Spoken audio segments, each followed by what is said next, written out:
Ceci est un livre audio autogénéré par Google. Livre, La colline inspirée. Par Maurice Barrès. Chapitre 1. Il est des lieux où souffle l'esprit. Il est des lieux qui tirent l'âme de sa léthargie, des lieux enveloppés, baignés de mystère, élus de toute éternité pour être le siège de l'émotion religieuse. L'étroite prairie de Lourdes, entre un rocher et son gave rapide, la plage mélancolique d'où les Saintes Maries nous orientent vers la Sainte-Baume, l'abrupt rocher de la Sainte-Victoire, tout baigné d'horreurs dantesques, quand on l'aborde par le vallon aux terres sanglantes, l'héroïque Vézelay, en Bourgogne, le Puy-de-Dôme, les grottes des Aisies, où l'on révère les premières traces de l'humanité, la lande de Carnac, qui parmi les bruyères et les ajoncs dresse ses pierres inexpliquées, la forêt de Brocéliande, pleine de rumeurs et de feux follets, où Merlin par les jours d'orage gémit encore dans sa fontaine, Alise-Sainte-Reine et le mont Auxois, promontoire sous une pluie presque constante, hôtel où les Gaulois moururent au pied de leur dieu, le mont Saint-Michel, qui surgit comme un miracle des sables mouvants, la noire forêt des Ardennes, toute inquiétude et mystère, d'où le génie tira du milieu des bêtes et des fées, ses fictions les plus aériennes. Don Rémy enfin, qui porte encore sur sa colline son bois chenu, ses 3 fontaines, sa chapelle de Bermond, et près de l'église la maison de Jeanne. Ce sont les temples du plein air. Ici nous éprouvons soudain le besoin de briser de chétives entraves, pour nous épanouir à plus de lumière. Une émotion nous soulève, notre énergie se déploie toute, et sur 2 ailes de prière et de poésie s'élance à de grandes affirmations. Tout l'être s'émeut, depuis ses racines les plus profondes, jusqu'à ses sommets les plus hauts.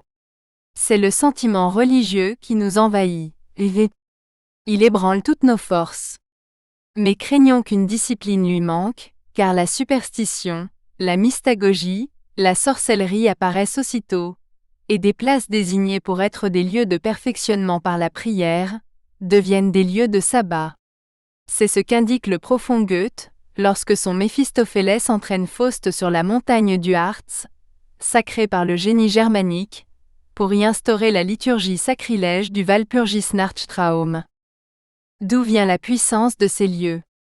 La doivent-ils au souvenir de quelques grands faits historiques, à la beauté d'un site exceptionnel, à l'émotion des foules qui du fond des âges y vinrent s'émouvoir?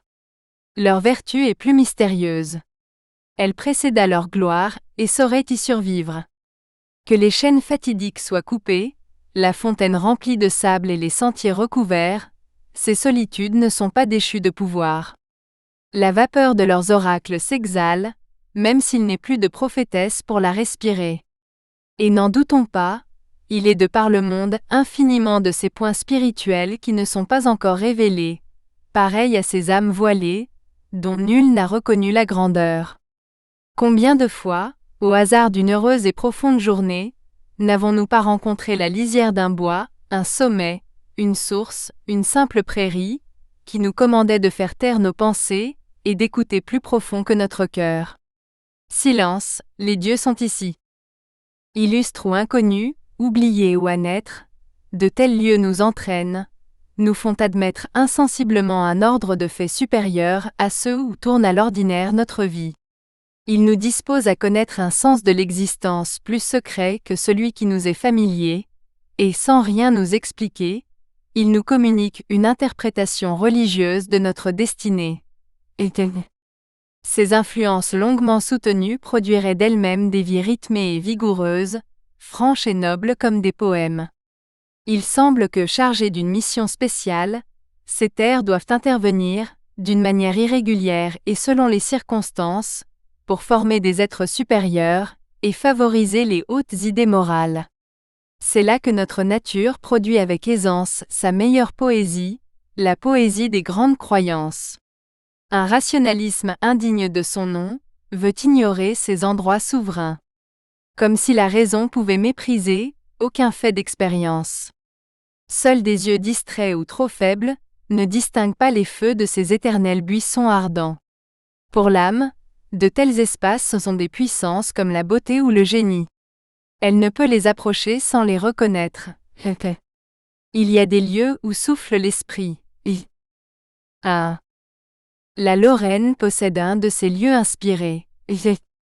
C'est la colline de Sion-Vaudémont, faible éminence sur une terre la plus usée de France, sorte d'hôtel dressé au milieu du plateau qui va des falaises champenoises jusqu'à la chaîne des Vosges. Elle porte sur l'une de ses pointes le clocher d'un pèlerinage à Marie, et sur l'autre, la dernière tour du château d'où s'est envolé jusqu'à Vienne, l'Alérion des Lorraine-Habsbourg. Dans tous nos cantons, dès que le terrain s'élève, le regard découvre avec saisissement la belle forme immobile, soit toute nette, soit voilée de pluie, de cette colline, posée sur notre vaste plateau comme une table de nos lois non écrites, comme un appel à la fidélité lorraine. Et sa présence inattendue jette dans un paysage agricole, sur une terre toute livrée aux menus soins de la vie pratique, un soudain soulèvement de mystère et de solitaire fierté. C'est un promontoire qui s'élève au milieu d'un océan de prosaïsme. C'est comme un lambeau laissé sur notre sol, par la plus vieille Lorraine. De quel charme bizarre, aussitôt que je l'aperçois, ne saisit-elle pas mon esprit et mon cœur, cette montagne en demi-lune, à la fois charmante et grave. Je songe à notre nation très positive, mais où éclate le courage guerrier et la grandeur dans l'infortune. Je songe à nos femmes lorraines qui deviennent en vieillissant si aisément des prophétesses, et je vois les cheveux au vent de Jeanne d'Arc, de Marie Stuart et de Marie-Antoinette, ces filles royales que notre race fournit à la poésie universelle. J'entends l'éclat de rire de Bassompierre, l'extravagance de Charlive. C'est le point où l'imagination peut le mieux venir se poser pour comprendre le génie propre de la Lorraine. Quel symbole d'une nation où s'allie au bon sens le plus terre-à-terre, l'audace de la grande aventure, et l'esprit qui fait les sorciers. Ici, jadis, du temps des Celtes, la déesse Rosmersa sur la pointe de Sion faisait face au dieu Wotan, honoré sur l'autre pointe à Vaudémont. C'étaient deux parèdres, deux divinités jumelles. Wotan étayait Rosmersa, et l'un et l'autre protégeaient la plaine. La déesse à la figure jeune, aux cheveux courts, aux seins nus, s'est évanouie, elle fut chassée par la Vierge qui allait l'enfant Dieu, cependant que les seigneurs de Vaudémont bâtissaient leur maison forte sur l'ancien sanctuaire de Wotan. Mais Notre-Dame de Sion et les comtes de Vaudémont restèrent l'un envers l'autre, dans les mêmes rapports où avait vécu le couple primitif des deux parèdres celtiques. Ceux-ci s'étaient entraidés pour protéger le vieux peuple des Leucès, et les comtes de Vaudémont, proclamant Notre-Dame de Sion souveraine du comté, mirent leur couronne sur la tête de l'image vénérée. De telle sorte qu'à travers les siècles, la pensée de la montagne s'est déroulée et s'est amplifiée, sans que la tradition fût rompue. Aujourd'hui, de Vaudémont rien ne subsiste qu'un haut mur sous d'antiques frênes, où l'on a vu, pèlerine inconnue, passer l'impératrice Élisabeth, et dans Sion, la Vierge Noire, l'image antique associée au pouvoir politique du pays, a disparu sous le marteau impie d'une bande venue de Vézelise en 1793. Les grands souvenirs de la colline sont voilés ou déchus. Pourtant, la plus pauvre imagination ne laisse pas de percevoir qu'autour de ce haut lieu s'organise l'histoire de la Lorraine. Il nous dit avec quelle ivresse une destinée individuelle peut prendre place dans une destinée collective, et comment un esprit participe à l'immortalité d'une énergie qu'il a beaucoup aimée. Les gens du pays, qui montent encore aux dates séculaires de septembre sur la montagne, ne savent guère ces annales, ils s'ébahiraient au nom de Rosmersa et de Wotan, ils ignorent quel pacte unissait la Vierge de Sion à la maison de Lorraine, ils ne songent plus à demander au vieux sanctuaire qu'ils prennent la défense de leurs intérêts nationaux, mais seulement celle de leurs intérêts domestiques. Et pourtant, par un sentiment profond du rôle tutélaire de la colline, c'est au milieu des décombres de Vaudémont qu'avec un instinct magnifique ils ont ramassé, pour remplacer à Sion la statue brisée, une Vierge de pierre qui tient dans sa main l'Alérion de Lorraine et en amuse l'enfant Jésus. Cette image que les comtes de Vaudémont honoraient dans leur chapelle demeure sur l'autel du pèlerinage comme un signe extrême de l'entente séculaire, et l'on croit voir, dans cette substitution de la Vierge de Vaudémont, à l'ancienne Vierge de Sion, une fusion des deux forces dans la détresse. À défaut d'un savoir clair, nous gardons une vénération obscure de ce double passé qui ne peut pas mourir. Et les Lorrains, quand ils font en procession le tour de l'étroite terrasse, obéissent à la vertu permanente, toujours active, de cette acropole. 2. En automne, la colline est bleue sous un grand ciel ardoisé, dans une atmosphère pénétrée par une douce lumière d'un jaune mirabelle. J'aime y monter par les jours dorés de septembre et me réjouir là-haut du silence, des heures unies, d'un ciel immense où glissent les nuages et d'un vent perpétuel qui nous frappe de sa masse. Une église, un monastère, une auberge qui n'a de clients que les jours de pèlerinage, occupent l'une des cornes du croissant. À l'autre extrémité, le pauvre village de Vaudémont, avec les deux aiguilles de son clocher et de sa tour, se meurt dans les débris romains et féodaux de son passé légendaire, petit point très net et prodigieusement isolé dans un grand paysage de ciel et de terre. Au creux, et pour ainsi dire au cœur de cette colline circulaire, un troisième village, saxon, rassemble ses 30 maisons aux toits brunâtres qui possèdent là tous leurs moyens de vivre, champs, vignes, vergers, chènevières et carrés de légumes. Sur la hauteur, c'est un plateau, une promenade de moins de 2 heures à travers des chaumes et des petits bois, que la vue embrasse et dépasse pour jouir d'un immense horizon et de l'air le plus pur. Mais ce qui vit sur la colline ne compte guère, et ne fait rien qu'approfondir la solitude et le silence. Ce qui compte et ce qui existe, où que nous menions nos pas en suivant la ligne de faite, c'est l'horizon et ce vaste paysage de terre et de ciel. Si vous portez au loin votre regard, vous distinguez et dénombrez les ballons des Vosges et de l'Alsace. Si vous le ramenez plus près sur la vaste plaine, elle vous étonne, et selon mon goût, vous charme par ses superbes plissements, par de longs mouvements de terrain pareils à des dunes. C'est un pays sans eau en apparence, mais où l'eau sourd et circule invisible. Des prairies qui s'égouttent un ruisselet se forment, et se débrouillent vivement, dans les rides enchevêtrées du terrain.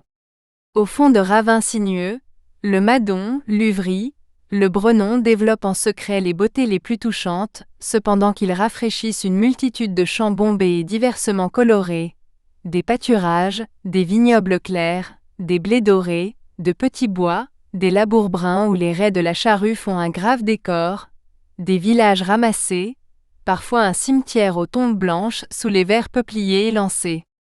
Sur le tout, sur cet ensemble où il n'est rien que d'éternel, règne un grand ciel voilé.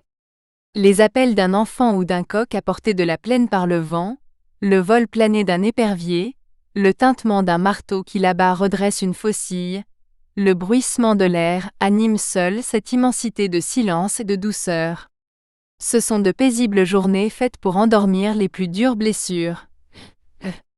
Cet horizon où les formes ont peu de diversité nous ramène sur nous-mêmes, en nous rattachant à la suite de nos ancêtres. Les souvenirs d'un illustre passé, les grandes couleurs fortes et simples du paysage, ces routes qui s'enfuient, composent une mélodie qui nous remplit d'une longue émotion mystique. Notre cœur périssable, notre imagination si mouvante, s'attache à ce coteau d'éternité. Nos sentiments y rejoignent ceux de nos prédécesseurs, s'en accroissent et croient y trouver une sorte de perpétuité. Il étale sous nos yeux une puissante continuité, des mœurs, des occupations d'une médiocrité éternelle. Il nous remet dans la pensée notre asservissement à toutes les fatalités. Cependant qu'il dresse au-dessus de nous le château et la chapelle, tous les deux faiseurs d'ordre, l'un dans le domaine de l'action, l'autre dans la pensée et dans la sensibilité. L'horizon qui cerne cette plaine, c'est celui qui cerne toute vie. Il donne une place d'honneur à notre soif d'infini, en même temps qu'il nous rappelle nos limites. Voilà notre cercle fermé, le cercle d'où nous ne pouvons sortir, la vieille conception du travail manuel, du sacrifice militaire et de la méditation divine. Des siècles ont passé sur le paysage moral que nous présente cette plaine, et l'on ne peut dire qu'une autre conception de la vie, tant soit peu intéressante, ait été entrevue. Voilà les plaines riches en blé, voilà la ruine dont le chef est parti, voilà le clocher menacé, où la Vierge reçoit un culte que, sur le même lieu, nos ancêtres païens, adorateurs de Rosmersa, avaient déjà entrevu. Paysage plutôt grave, austère et d'une beauté intellectuelle, où Marie continue de poser le timbre ferme et pur d'une cloche d'argent. Tous ceux qui ne subissent pas, qui défendent leurs sentiments et se rattachent aux choses éternelles, trouvent ici leur reposoir. C'est toujours ici le point spirituel de cette grave contrée. C'est ici que sa vie normale se relie à la vie surnaturelle. 3. Où sont les dames de Lorraine, sœurs, filles et femmes des croisés, qui s'en venaient prier à Sion, pendant que les hommes d'armes, là-bas, combattaient l'infidèle, et celles-là surtout qui, le lendemain de la bataille de Nicopolis, ignorantes encore, mais épouvantées par les rumeurs, montèrent ici intercéder pour des vivants qui étaient déjà des morts. Où la sainte princesse Philippe de Gueldre, à qui Notre-Dame de Sion découvrit durant le temps de son sommeil, les desseins ambitieux des ennemis de la Lorraine. Où le singulier Charles-Yves qui, réduit à l'extrémité par les troupes de Louis Xive, s'avisa de faire donation et transfert irrévocable de son duché à Notre-Dame de Sion, en s'écriant « On n'osera pas guerroyer la Mère de Dieu ». Où sont nos chefs héréditaires, toute notre famille ducale qui, lorsqu'elle quitta pour toujours, par la défaillance de François III, le vieux duché et des sujets dont le loyalisme n'avait jamais failli, voulut une dernière fois s'agenouiller au sanctuaire de Sion. Où sont-ils, Vierge souveraine? Mais où sont les neiges d'antan?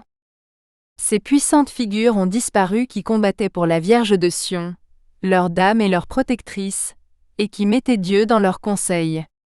Il est fermé, ce beau théâtre de Sion-Vaudémont, véritable scène de gloire où nous voyons comme en perspective, une longue suite de héros qui trouvaient dans la pensée d'une alliance avec le ciel, un principe d'action. Aujourd'hui, la colline ne fait plus monter vers les nues ses prières pour en obtenir des oracles. Rosmersa et Wotan ont cessé de recevoir sur leur ancien domaine aucune pensée de fidélité. Et chose curieuse, attendrissante, les derniers soins leur furent donnés dans le couvent de la colline. Les pères Oblats y conservaient et tenaient en belle vue, il y a peu de temps encore, une pierre votive, hommage rendu à la déesse païenne, par de pieux gallo-romains dont elle avait guéri le fils. Mais la pierre a disparu. Cette inscription, cette suprême voix, qui témoignait en faveur de la déesse dépossédée, a pris avec les religieux l'injuste chemin de l'exil. Quel magnifique symbole, ce cortège d'un double départ. L'ancienne bannière des chevaliers de Notre-Dame de Sion n'a pas eu un sort plus heureux.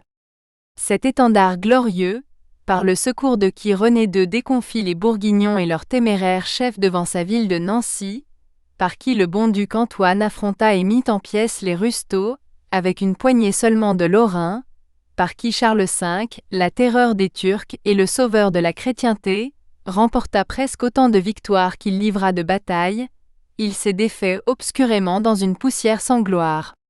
Et maintenant l'élite de la province, les riches et les intellectuels, abandonnent à des paysans l'office de processionner autour du sanctuaire, comme hier il leur laissait l'honneur d'en défendre le parvis. Et pourtant, à chaque fois qu'un Lorrain gravit la colline, des ombres l'accueillent. Naissent-elles de son cœur, des ruines seigneuriales, de la mince forêt ou des trois villages?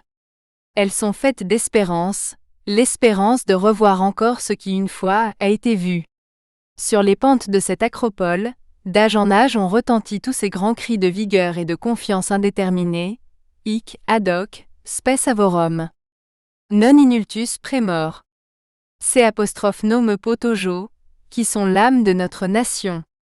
Ombre silencieuse, j'entends votre message. Le secret de Sion doit être cherché dans ce regard tourné vers les nus, qu'il y eut toujours sur cette colline. Elle est dévastée, dépouillée, toute pauvre.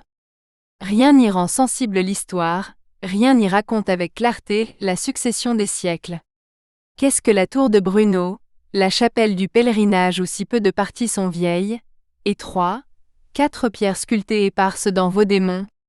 Mais ainsi dénudée, la colline nous propose toujours, au milieu de la plaine, sa vétusté sereine, son large abandon, sa terrasse à demi morte, sa gravité, sa tristesse vaste et nue en hiver, sa force en toute saison, pareille à celle d'une falaise dans la mer, son indifférence à ce que nous pensons d'elle, sa résignation qui ne réclame rien, qui ne prétend même pas à la beauté.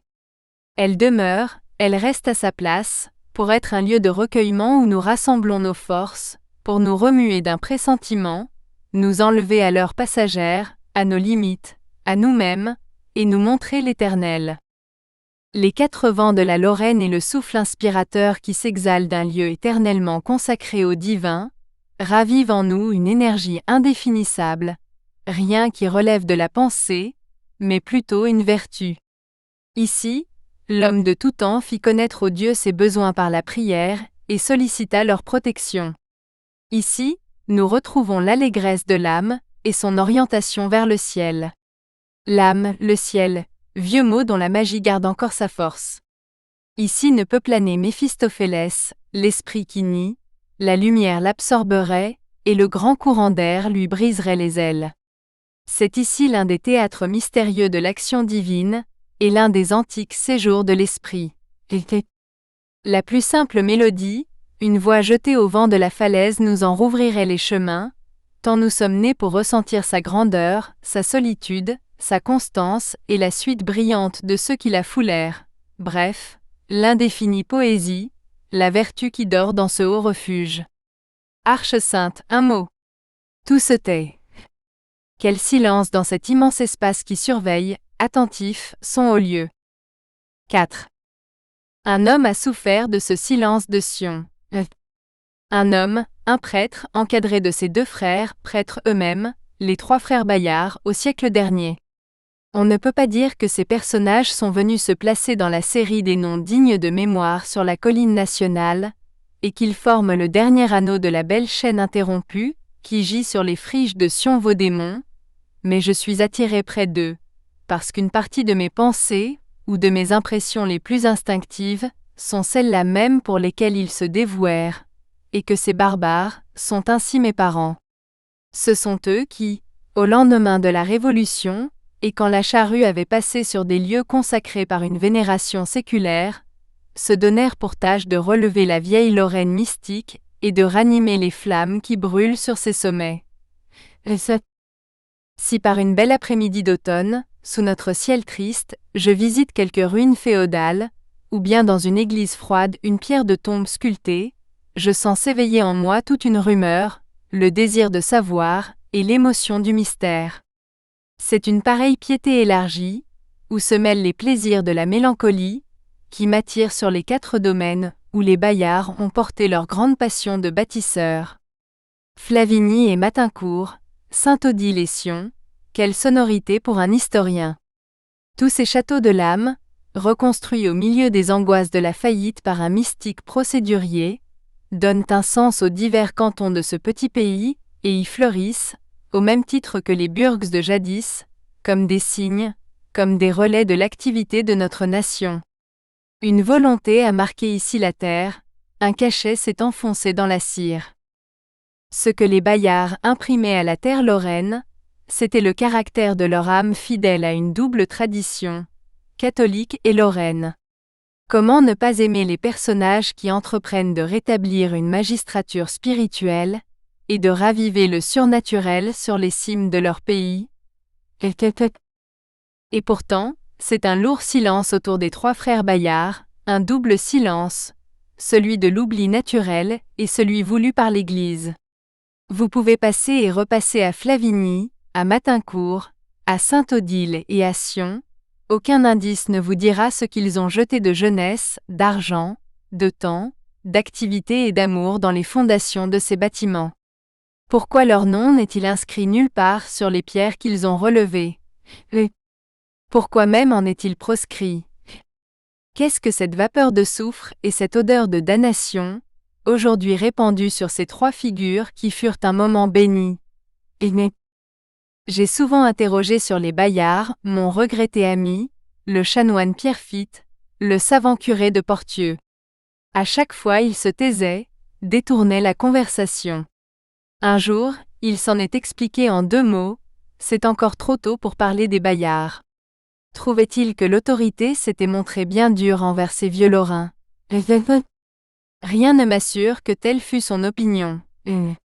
Je crois plutôt qu'il distinguait le rôle du diable dans cette affaire, et qu'il redoutait de remuer des souvenirs, d'où pouvaient encore émaner des maléfices.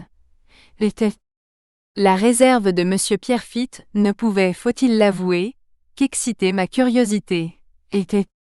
Comment accepter de ne rien savoir d'un mystique, métamorphosé par sa passion même, et qui entre dans le cercle du noir enchanteur?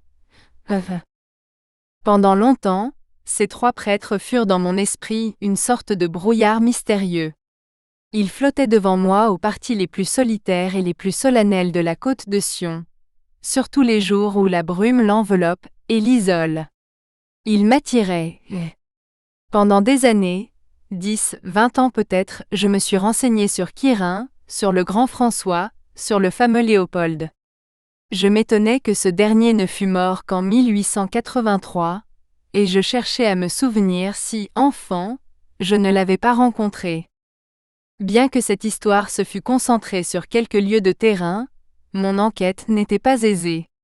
La tradition orale s'efface vite, ne dépasse jamais le siècle, et dès maintenant c'est comme une mare d'indifférence qui s'est épaissie sur la mémoire des Bayards, au lieu même où ils ont le plus agi. À Flavigny, à Matincourt, à Saint-Odile, il n'y a que leurs bâtiments qui émergent de l'oubli et autour de ces grandes murailles, dont le pied trempe dans la plus noire ingratitude, personne pour me renseigner. Sur la montagne de Sion, la figure des Bayards demeure plus vivante. L'ébranlement y fut si fort, qu'il a laissé une longue vibration dans les mémoires paysannes. Mais déjà le chercheur, à la place des faits exacts qu'il sollicite, ne trouve plus qu'une matière légendaire. On lui propose trois frères Bayards aux figures simples, contrastées et fortement dessinées, qui rappellent la manière mi-épique, mi-gouailleuse des quatre fils Aymon. Ils ne sont pas seuls. Autour d'eux, on voit s'empresser des femmes sont-ce des paysannes? Sont-ce des religieuses? Qui les aident, et que la légende ne respecte pas plus que des nonnes du Moyen-Âge. Et je me dis parfois que si l'imprimé n'aboutissait pas de nos jours, à tuer toute production spontanée du génie populaire, l'aventure de ces trois prêtres viendrait tout naturellement se placer dans la série de la geste lorraine. Ma longue curiosité n'avait guère de chance d'être jamais satisfaite. Elle s'endormait presque. Le hasard d'un coup d'œil jeté sur le catalogue de la bibliothèque de Nancy vint un jour la réveiller. Sous les numéros 1592 à 1635, je découvris un trésor, toute une collection de manuscrits exécutés par les soins des frères Bayards et contenant des lettres, des visions, des entretiens, des révélations divines, des annales, des pièces de procédure, des prières, des livres de contes, les plus beaux thèmes dont ils se nourrissaient, un immense grimoire. Tous ces registres quadrillés et grossièrement reliés en basane noire ou verte sont de l'espèce que l'on emploie pour les livres de contes, et sans cesse, au milieu d'effusions surnaturelles, on voit apparaître un chiffre, une opération arithmétique, de prosaïque doit et avoir. Toute l'âme, toute la passion, tout le mystère des Bayards gisait là. Ma curiosité était remplie, les trois prêtres tirés de leur coin d'ombre, et l'effort que fit pour renaître une vieille acropole religieuse, ramenée à la lumière. Voici ce livre, tel qu'il est sorti d'une infinie méditation au grand air, en toute liberté, d'une complète soumission aux influences de la colline sainte, et puis, d'une étude méthodique des documents les plus rebutants. Voici les trois frères Bayards. J'ai relevé leur histoire, avant que personne les eût défigurés, et quand la platitude et l'enthousiasme s'y mêlaient inextricablement. Je puis dire que je suis arrivé auprès de ces phénomènes religieux, et sur le bord de cet étang aux rives indéterminées, quand personne n'en troublait encore le silence. J'ai surpris la poésie au moment où elle s'élève comme une brume, des terres solides du réel.